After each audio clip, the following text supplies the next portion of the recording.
The man who never died, the story of Enoch. In the 5th chapter of Genesis there is a list, a long, repetitive list of names and ages. So-and-so lived 900 years, and he died. So-and-so lived 850 years, and he died. Name after name, century after century, the same formula. Lived, begat sons and daughters, died. And then, without warning, the pattern breaks. And Enoch walked with God, and he was not, for God took him. No death, no burial. No mention of years ending. Just a man who walked with God so closely that one day he simply vanished from the earth. In all of Scripture, only 2 men never tasted death. Elijah was taken up in a chariot of fire. Enoch was simply taken. The text does not explain how, it does not explain why. It only says, he was not. He was the 7th generation from Adam, son of Jared, father of Methuselah, great-grandfather of Noah. He lived 365 years, which is the shortest lifespan in that entire genealogy, a genealogy where men routinely lived past 900. And yet Enoch is the only one of them that God chose to remove from the world rather than let die in it. The question is, what made him different? The book that was erased. For most of Christian history, we had almost nothing beyond those 2 verses in Genesis. But there was always a rumor of something more. The early church fathers knew of a text attributed to Enoch. Jude, in his epistle, quotes it directly. Tertullian defended it. Origen referenced it. For centuries, fragments circulated, whispered about, argued over, and then gradually suppressed. The Book of Enoch vanished from the Western world for over 1,000 years. It survived in only one place, Ethiopia. The Ethiopian Orthodox Church never removed it from their canon. While Europe forgot Enoch, the highlands of Ethiopia preserved his words in Ge'ez, an ancient Semitic language, copied by monks, generation after generation, waiting. In 1773, the Scottish explorer James Bruce traveled to Ethiopia and brought back 3 copies. When scholars finally translated the text, what they found was extraordinary. This was not a minor appendix to Genesis. This was a vast, visionary work. A book of prophecy, cosmology, and revelation that dwarfed most of the accepted scriptures in scope and ambition. And it answered the question that Genesis refused to answer. What did Enoch see? The Watchers. In the days before the flood, according to Enoch, 200 angels descended from heaven onto the summit of Mount Hermon. They were called the Watchers, and they had been sent to observe humanity. But they did not merely observe. They saw the daughters of men, and they desired them. Their leader was Semyaza, and under his command they swore an oath, binding themselves together in their transgression. They descended, they took human wives, and they taught humanity things that were never meant to be known. Azazel taught men to forge swords and shields, and women to paint their faces and adorn themselves with jewels. Others taught sorcery, astrology, the cutting of roots, the reading of signs in the stars.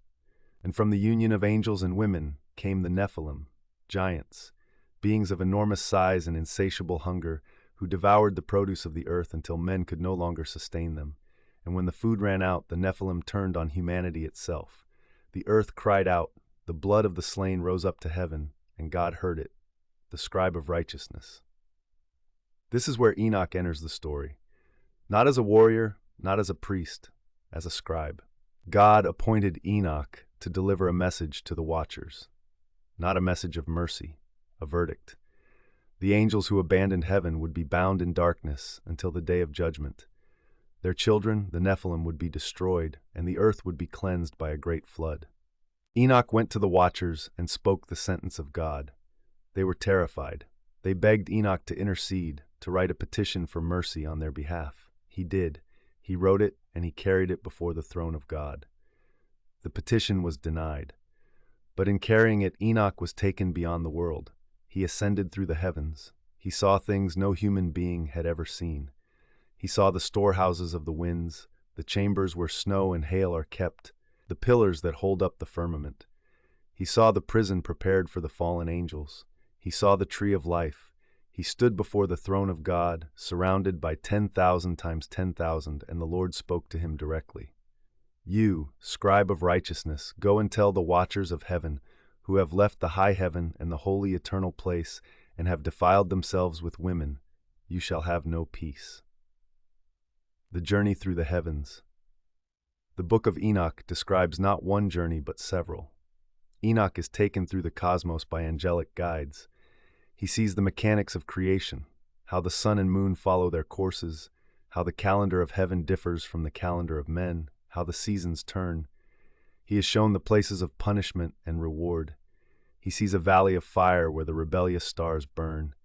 He sees the mountain of the dead, where spirits wait for the final judgment, separated into chambers for the righteous and the wicked.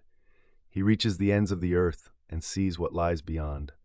7 mountains of precious stone, rivers of fire, a throne of crystal, and wheels of burning flame. And upon the throne, the Ancient of Days, whose garment is brighter than the sun and whiter than snow. Each vision builds upon the last. Enoch is not merely shown the world, he is shown the architecture of reality, the hidden structure behind everything visible, the laws that govern angels and stars and the destinies of the dead. And then he is told to write it all down. Every vision, every judgment, every secret of heaven, to be preserved for a future generation that would need it more than his own, the silence of history. Why was this text removed? Why did the church that quoted Enoch in its own scriptures eventually decide to erase him? The answers are complicated. As Christianity moved away from its Jewish roots and toward Greek philosophy, the story of angels mating with women became an embarrassment. Augustine of Hippo argued that the sons of God in Genesis were not angels but the descendants of Seth.